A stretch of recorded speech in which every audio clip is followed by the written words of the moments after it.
Every now and then you'll get a game that really grabs your attention, and long after you've finished playing it, you'll find yourself thinking back about the general ideas or the world that it presented to you. Sure, I've got plenty of games that stick around with me in my brain for a while, and I do enjoy the ride while it lasts, but every now and then there's one that provides something more tangible and thought-provoking that keeps me wanting to come back for more at some point. Not necessarily right away, but it's just sat there in the back of my mind. And for me, one of those games is Monsters Inc. Scare Island for the PS1.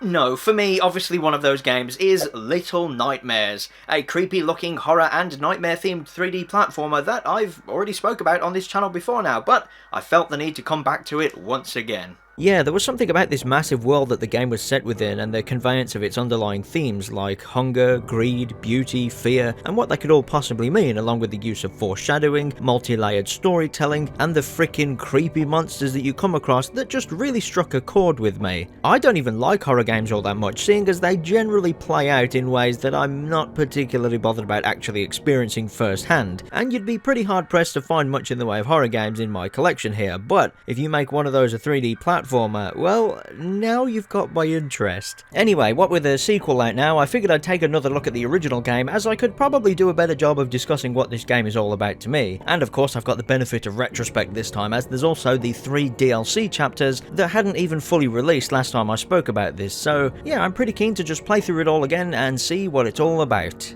Again. The game starts out with an eerie shot of a woman slowly turning towards the camera, which causes our character here to wake up and spring into motion. Right away, you're sort of thrusted into this world with as much context about it as the character does themselves, which is always a good start. You get this sense of gradual discovery as you move around and explore this place at the same pace as the person you're going along the adventure with. And yeah, I've played a bunch of more colourful and cheerful looking games that also do this, so yeah, it's always a good start in my books, but especially in a game that looks like this. What on earth is going on up there? Anyway, so moving around in this game for the most part feels pretty nice. Generally getting about is a lot heavier than you'd maybe expect if you look at this game as just a 3D platformer, but yeah, I think it's pretty clear from the visuals and the general creepy vibes you're gonna get from looking at all this that, yeah, you're not gonna be triple jumping around like friggin' Super Mario or anything like that. No, this game has the same sort of platforming physics as a game like Uncharted or The Last of Us, so you can only really jump as high as a regular person could if they were shrunken down to this size, and when you jump towards a ledge, you'll find that a lot of them are only just about within reach. I am pretty sure that this is done for effect most of the time, but still, it does help sell that weighty feel of a frickin' normal person climbing around on all of this stuff instead of a super acrobatic video gamey person. And the same can be said if you fall down from anywhere too high up as well, because one false move and it's less kasplat and more. And in the times you can't immediately jump up or climb to where you need to go, you'll often be interacting with objects with the R2 button to drag them around or pick them up depending on how big they are. If you've ever played one of the mainline Little Big Planet games, then this is the sort of feel you're going to get from moving items around or swinging off of them, as it's the same sort of deal here, right down to having a button specifically for grabbing things and another one to give your movements a little bit more kick when dragging them around. In fact, Little Big Planet is almost the perfect game to bring up at this point too, because the studio behind Little Nightmares have actually had a fair bit to do with that series over the years, helping out with various bits of DLC for the main games and even straight up developing the PS Vita entry. And it all sort of comes full circle too, as eventually there was a Little Nightmares content pack for Little Big Planet 3, so there you go, there's a little fun fact for you. Enjoy. But yeah, that sort of grounded, weighty feeling when you control your character really does add up to some of the spookier moments in the game later on down the road, as you can't just hop, skip and jump out of any given sticky situation, but you rather have to sneak around or run away from them. Early on you're crawling through vents and other crawl spaces, then navigating dark corridors and occasionally areas like the inner workings of some sort of industrial factory, to a prison, to some apartments, a library, a kitchen, some restaurants, all sorts of places, and the contrast between the light and dark areas of this place that you're stuck in is pretty clever, as the only well-lit areas of the game seem to be spaces designed for people way bigger than yourself. And some of these areas let you climb around all over the place to really help sell that idea of scale, all with the constant symbol of an eye on the walls, in the paintings, on the doors, and as the security devices, always there to remind you that you're being watched every step of the way. Anyway, if there's one thing that this game is probably best known for, it's the creepy monsters found within it, because holy moly does this game handle monsters well as far as I'm concerned. You know, considering I have a fairly limited knowledge of monsters within video games. Throughout each chapter, you'll have a monster or two to go up against, and for the most part, you'll just be trying to avoid them while they're doing their daily routines. And these guys are something else. They've all got these almost comedically out of proportion bodies, but thanks to their eerie movements, the strange noises they make, and the undying need they have to grab you if they find out you're in the same room as them, and yeah, it's just really creepy. Again, I don't really do scary games, but I don't really consider Little Nightmares to go down that route either. Here you have a more consistently creepy atmosphere with things gradually getting more panic-inducing if things go wrong, which they probably will from time to time if these guys have anything to do with it. You'll also have to occasionally do a bit of puzzle solving, but it's not really anything too strenuous. Usually the puzzles in this game revolve around simply getting an item to another location, like finding a key and then finding a lock that fits that key elsewhere in the level, or finding the missing piece of a handle in order to lift something up using a crank, or finding something to cause a distraction while sneaking off in the other direction. You know, that sort of stuff. Don't get me wrong, while some of these things that the game calls puzzles are fairly lengthy, and it does a pretty good job of subtly pointing out things in a mostly non-intrusive way, yeah, regardless of how long they take, outside of moving things around a little bit, you're not really going to find much in the way of a puzzle that stumps you here. Instead, it's mostly going to be about doing all of that stuff whilst also dealing with those monsters and trying to avoid them. And easily the creepiest and best designed one of the bunch has to be the first one you come across, with the janitor. This guy has really short legs but super stretchy long arms, and his face has kind of fallen off, which has rendered him blind, but as a result he has really good hearing. When you're around this guy, it doesn't really matter if you're using your light or even moving around right under his nose, because it's more about the sounds you're making whilst doing that. So you've got to keep track of where you're walking and make use of things like treading on carpet instead of creaky floorboards, or using loud objects to cover your tracks. One clever thing I did notice is that if you pick up and throw an object from a high shelf, he will go and investigate where the noise came from, but then immediately check the shelf above it too. It's a small detail, but it's one I liked seeing because it does kind of force you to keep moving, so yeah, that's pretty good. As well as him, you've got some other monsters that show up throughout the game, like the chef guys, these guests that arrive and eat a lot of food inside of a restaurant, and the ringleader of whatever this place is, the lady. I will go ahead and say I don't think any of these other monsters are quite as memorable as that janitor guy though. They definitely played their best card first as far as I'm concerned. Grade A monster design with this guy, holy moly. If there's one thing about this game I definitely did not forget from when I played it a few years ago, it's this dude and his frickin' crazy long ass stretchy arms. But yeah, even though it's been several years since I first played this game, I'm still both creeped out and fascinated by the design of this guy, so I don't know what the hell he is, but I guess that's part of why he has such a good design. The other monster designs are still kind of creepy in certain ways, like maybe the lady towards the end of the game. She does a pretty good job too, as she's able to play around with darkness, which is constantly surrounding you at times. And the whole game does kind of lead up to her, as you'll see her in the distance a few times before actually coming face to face with her, and the game even starts out with that shot of her turning around. But not everyone in this place is against you, at least as far as I can tell. Scattered along your journey, you'll come across these little spiky mushroom head guys. I'm not really sure what they're supposed to be, but I do really like them. They kind of just mind their own business and are actually kind of scared of you at first, but you can give them a hug and provide some of them with a safe spot to stand in, which is really nice and cozy looking. I guess it's because these guys are the only things in this place that aren't immediately hostile towards you. I just ended up liking seeing them and hearing the little noises that they make as they run by, and I'd always feel terrible whenever I'd come across one that got hurt or killed or something like that. Finding them also doubles up as a collectible, which is it's alright, I guess. I just don't think finding them actually gives you anything in-game outside of some concept art that you can look at in the main menu. I mean, don't get me wrong, I think the concept art here is pretty cool, and it's impressive just how much of it was replicated perfectly into the game itself, but concept art as a reward on its own has never really sat well with me over the years. It's all about unlocking extra costumes, levels, or challenges for putting in that effort, so yeah, it's a shame there isn't really that much of it here. There are also these little figurines of the lady which you can find and smash, and unlike the pointy mushroom guys, these do at least give you something in-game if you find them all. It's nothing much, but you'll get this little face mask to wear, which is the sort of thing I was getting at. It's just a shame that it's literally this one reward for finding them all, which, you know, I'm more for having a nice selection of things to choose from, so it kind of sucks that you don't get more of them for finding other things like the mushroom guys, but what can you do? It is what it is. There are some other cosmetic items you can get as part of the DLC, but that's not really what I'm getting at. I like being able to find and unlock these things, so yep, this is the only one.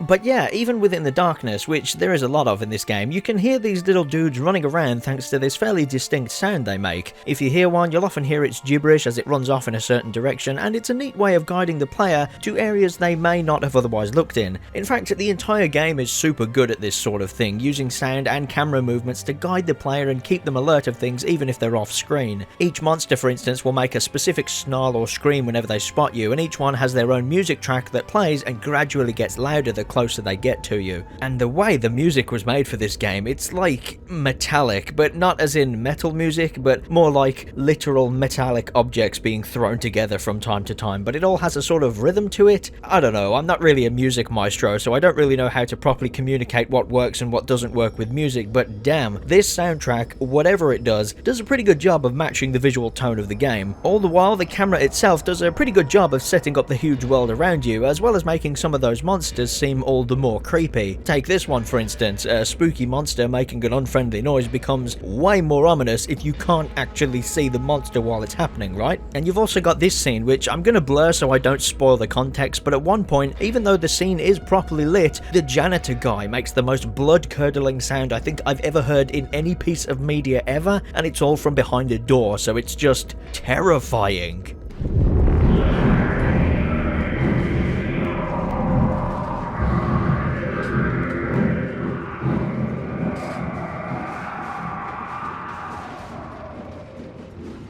Jesus Christ. But anyway, yeah, I think that's what makes another part of this world so interesting, that all of these quote-unquote monsters just seem to be normal people that inhabit this world, or perhaps we're the normal-sized ones and they're all giants compared to us. And the fact these people seem to be doing nothing more than their job, or whatever it is they've been instructed to do, which is also worth considering. It's all about this game of perspective, and it just so happens that from the viewpoint of a person the size of a disposable cup, well, yeah, these things, whatever they may be, are pretty scary. And while it's fairly small and insignificant in the grand scheme of things, I'm also a big fan of the light source you carry around with you throughout the game and how that was handled. Sure, you can take it out and use it whenever you want, but you're only ever going to get the same low-level flickering light source that you would get out of a real lighter of the same kind. So I am glad that they kept it real here. Sure, you've got a light, but it's only really good for seeing what's immediately next to you and to get a feel for what you can and can't stand on in the scenes that are pitch black. The rest of the time, while you do have a little bit of control over the camera, it's not going to let you physically move it around all that much, because it is often doing what it can to show off the environment as well as give some subtle visual clues as to where you may need to go or what you may need to do next.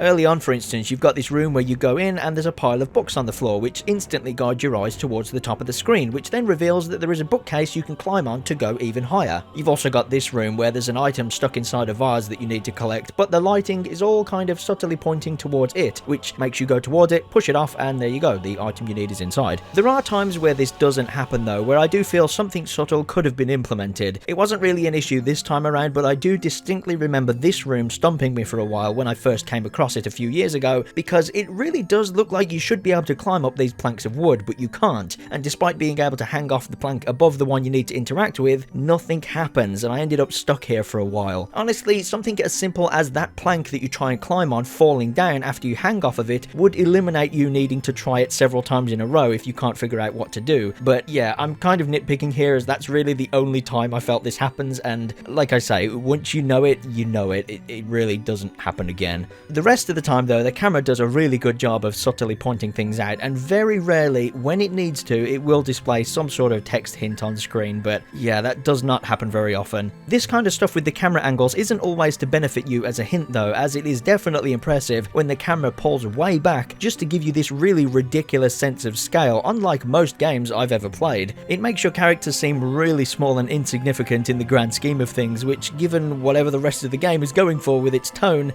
yeah, I feel it works really well, and I'm really impressed with these shots. Even at the very start of the game, you've always got this very slight sway of the camera going back and forth, and then eventually you'll get to this point in the game to confirm why that is. Look at how big this world is, it's ridiculous. The only time I had a bit of an issue is when you're walking across a beam when the camera angle is quite low, which makes seeing whether or not you're going to fall off of it a little difficult to judge. I remember on my first playthrough, this part here did cause me a few deaths from just falling off of it, but yeah, not so much this time. Basically, you just have to move to the side, and I know that sounds kind of stupid, but you kind of get that feeling that you need to compensate for the low angle and the sway of the camera, so I would always end up falling off either in the foreground or the background accidentally, so yeah, that's not really the issue. If you just push to the left or right, you'll be fine. It does feel a bit strange though. But anyway, yeah, I just find the idea of this world and not knowing for certain what it's all about to be really interesting. That zoomed out shot to show the entire journey taking place on some sort of ship in the middle of the ocean is freaking wild too. Like, no matter how big your escape has seemed so far, it's literally nothing in the grand scheme of things. You're stuck here in the middle of nowhere.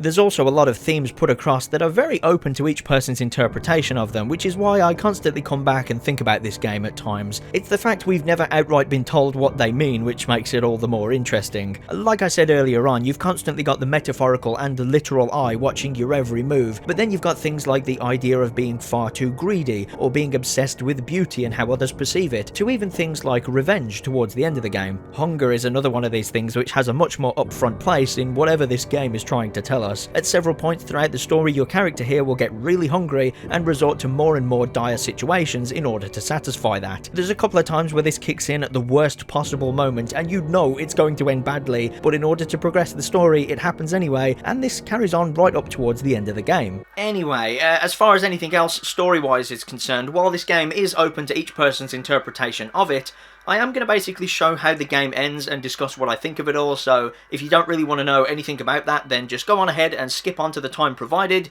and I'll be talking about something else before you know it. So, as you try and escape this place, you'll see other children being rounded up and shipped out of the prison along a similar path you've taken through those areas leading into the restaurant. Which means, as well as all of these random bits of meat these people are eating, the children themselves seem to be some sort of rare delicacy in this world. I mean, it would certainly explain why they're all so keen to grab you in the restaurant anyway. All the while, your character gets so hungry over time that they eventually end up eating one of those cute little mushroom guys. No, you dickhead, what are you doing? He was offering food as well. Oh no, it's so sad. There is definitely something going on with the hunger your character has though. Each time it kicks in, you can see a shadowy version of her watching over. Maybe this is a physical manifestation of her hunger or negative energy or something like that. I don't know, but what a detail. This totally went under my radar on my first playthrough a few years ago, but yeah, this time I saw it every single time. When you eventually get to where the lady lives, you can see all of these broken mirrors everywhere, so she's clearly distressed by seeing her own reflection to some extent, which is probably why she wears a mask. There's also these paintings of her with a child nearby that perhaps she once had, and maybe the child ran away, which is why she dislikes them so much now. Again, I don't really know for sure, but the possibilities of where this may go are definitely out there. Either way, you go up against her using the only unbroken mirror in the place, which seems to cause her pain if you reflect any light into her. In fact, earlier on in the game, this mirror itself is outright shown to you with no context as well, along with a bunch of random locations you'll visit later on in the game thanks to a hidden security camera room. That room, by the way, is also one of the places the gnomes will lead you to if you follow the direction it runs away in, so yeah, it's really clever stuff. But once you get in here and activate this camera system, it's almost as if this impossible camera angle is your perspective as the player that the character is now able to see while using this device, viewing everything from the outside, kind of like how you have been this entire time. Yeah, I don't really know, I'm probably overthinking it, but it's strange and interesting to me. Anyway, our little person here suddenly gets very hungry again after the final fight with the lady and finishes her off by biting straight into her neck. She's then able to escape by killing all of the guests along the way using the same kind of dark magic that the lady was using against her only a few minutes prior. So maybe she absorbs the power of whatever she eats? Again, maybe that shadowy figure of herself watching over her has something to do with it after all. Or it could just be that she's not a very good person. Earlier on in the game, she doesn't even try to save any of these other children and just uses their cage as a means of escaping herself, so yeah, maybe she's the baddie. I don't know. After that, we see her simply walk out of the place and is left stranded at sea. Man, what a strange and interesting little game that was. I definitely don't fully understand the story presented to me here, but I think that's part of its appeal. It is a game about nightmares after all, which don't always make sense. I really do like how grounded everything feels too, like most of the chapters begin begin right where the previous one ended, which makes all of these areas you visit actually connect together in a very real kind of way. The soundtrack too, it's all whimsical and scary sounding, with a lot of it being calm and eerie at times, but also loud and chaotic when it needs to be. Like, that music when the janitor is chasing you is just creepy, man. That gives me some spooky vibes.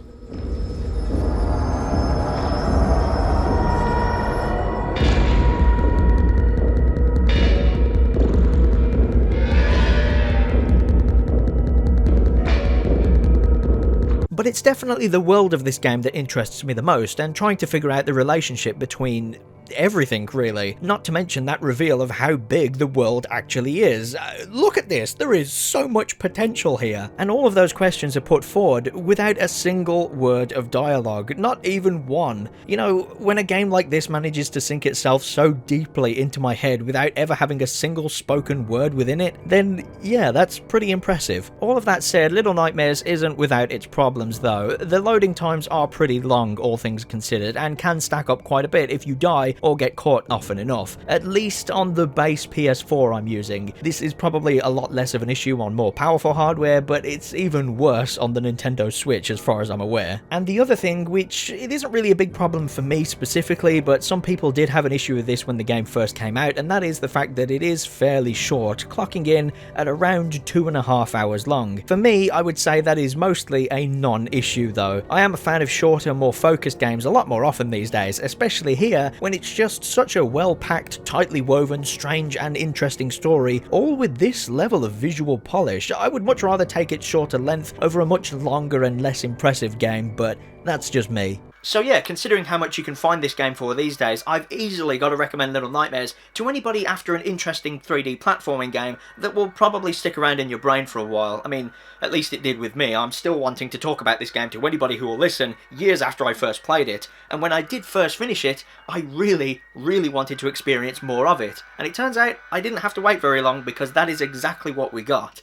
So yeah, those DLC chapters. The reason I wanted more from the main game upon finishing it wasn't because I felt the story was incomplete or that it didn't deliver, because I definitely feel like it did, but rather that the massive ship this game is set within was clearly big enough for more than one story going on at any given time, and thankfully that is exactly the direction that was taken with these chapters. So yeah, you play as a different kid and essentially try and escape through a different route, occasionally crossing paths with the character from the main game. I guess if I had to compare it to anything, think how the DLC was handled for Grand Theft Auto 4, and you're not far off. And yeah, while the actual moment-to-moment gameplay is mostly the same as it was before, there are a few neat ideas and a really good chunk of story in here, so yeah, listen to what I have to say at your own risk, but same as before, I'll outright tell you where the proper spoilers begin. And while this DLC offering is only 3 chapters long, I did find each one of these chapters to be much longer than the ones in the main game, so when you combine all of these together, they end up being around about the same length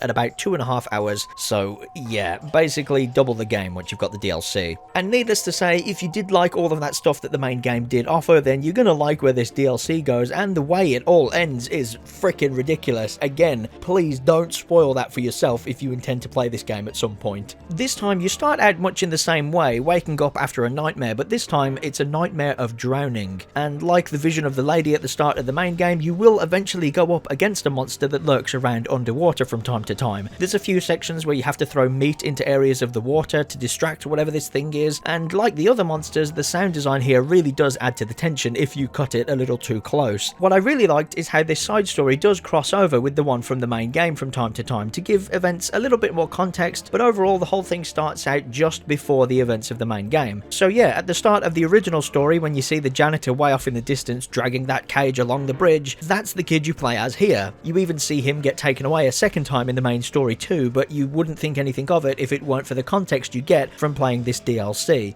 There's this other part in the main game where you see the lady enter an elevator to go to her quarters, but it turns out this kid was right there. Oh man, that is good. I really do like it when you get intertwining storylines like this, so finding the odd reference to the original story and then spotting some of this other kid's journey within the main game is totally up my alley. I love this sort of stuff because it gives more meaning to events that happen in subsequent playthroughs. Beyond that, there's a couple of other changes, some more substantial than others. I really did like the new light source you get in these chapters, so instead of a flickering flame of a lighter, you get the straight beam of an electric torch. Again, this doesn't really light up the entire room, but only where you point it. This really does help out with some of the spooky vibes later on in the game, but there's also a section that kind of weaponizes it against these shadows that try and grab you. These don't happen very often though, but I did think they were a good addition. It's just a bit of a shame that because they don't happen that often, you're not used to the mechanic when it does appear and will likely die a few times, which can remind you how long the game does take to load at times, which is even longer during these DLC chapters. Again, that's more of a me issue playing it on my ancient, probably on its last legs at this point PS4, but there you go. The big difference in this DLC, however, is that there's a lot of times where you will save and team up with a bunch of those little mushroom head guys and throw them around to switches you can't reach and get a whole bunch of them together in order to help you out. I really like that the structure of this DLC on its own gives finding these guys more of an actual purpose compared to just getting a bit of concept art here and there in the original story. The second chapter of this DLC is absolutely massive and has you do a lot of that puzzle type stuff across multiple rooms in order to find them and then bring them back to this centralized one. It was a nice change of pace from just constantly heading in one direction all the time, and some of the puzzles here are actually pretty good. Again, not the most difficult thing in the world, but at least they didn't all have the same solution this time. And as for the monsters, well, yeah, this is pretty good, but probably for the wrong reason. Yeah, you've got that one that lives underwater, and the lady from the main game, but like I said before, because the start of these chapters takes place before the events of the original story, it means we've got this dude back. I don't know what it is with this guy, he clearly unnerves me, but I am glad he's here because he's the best monster in the entire game. But yeah, now it's time to talk about where it all ends, and like I said before, if there's two parts of this game that I definitely don't want to spoil, it would be the ending of the main game and the ending of this DLC, so yeah, I'm giving you plenty of warning because usually I don't go this in depth with a game's ending and I usually don't outright show how a game ends, but like the main game, this DLC is open to interpretation and I kind of find it interesting to discuss, so yeah, I'm going to discuss it now, so skip on ahead if you don't want to know what happens. So, at the end of the DLC, you'll find your way into the lady's quarters, but this time, you see her reflection. After this, you go up against her in a fight, and you lose. Really badly, too. She turns the kid into a gnome, and yes, that's the actual name for the mushroom guys, as I've been calling them this whole time. And although the story does go on a little further after that, I mean, that part is pretty interesting on its own. If she's able to do that to this kid, then it probably means that all the other gnomes are children that have shared a similar fate. There's a scene earlier on in this DLC that kind of hints towards this if you look at their shadows on the ground, but I did not notice that at all when I first played through this DLC a few years back. But yeah, that's a pretty interesting bit of foreshadowing. Quite literally too. But yeah, as the spiky mushroom head gnome, you'll still work your way out of this place, maybe towards freedom, or maybe to go and hide away with those other gnomes until you cut through the restaurant and end up in this room, where the game slowly zooms out, plays a sad song, and fades to credits.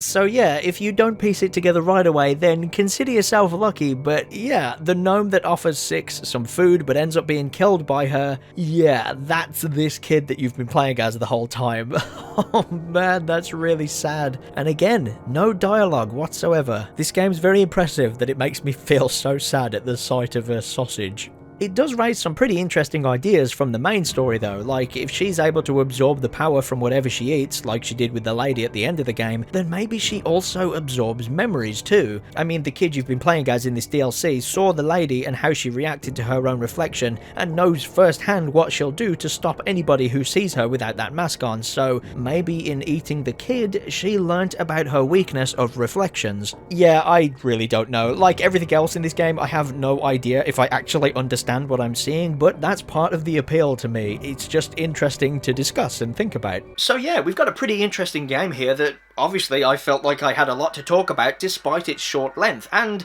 at this point it's definitely cheap enough for pretty much everybody to give a go if it looks even remotely close to something you'd be interested in. So yeah, I definitely recommend this one.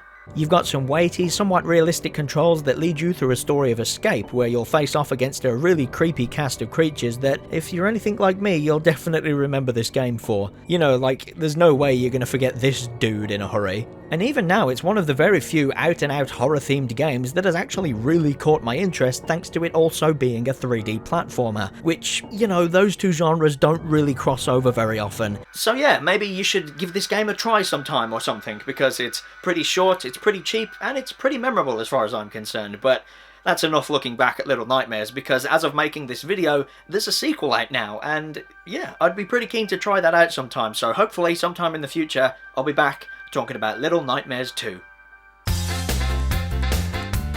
Hey, thanks for watching my video all the way through to the end. A bit of raising the curtain for you, but obviously the game wasn't out when I said it was, when I filmed it, but it is now, and it's on my shelf, and I haven't played it yet because I've been editing this video, so pretty friggin' stoked to play that. Anyway, yeah, thank you. Bye.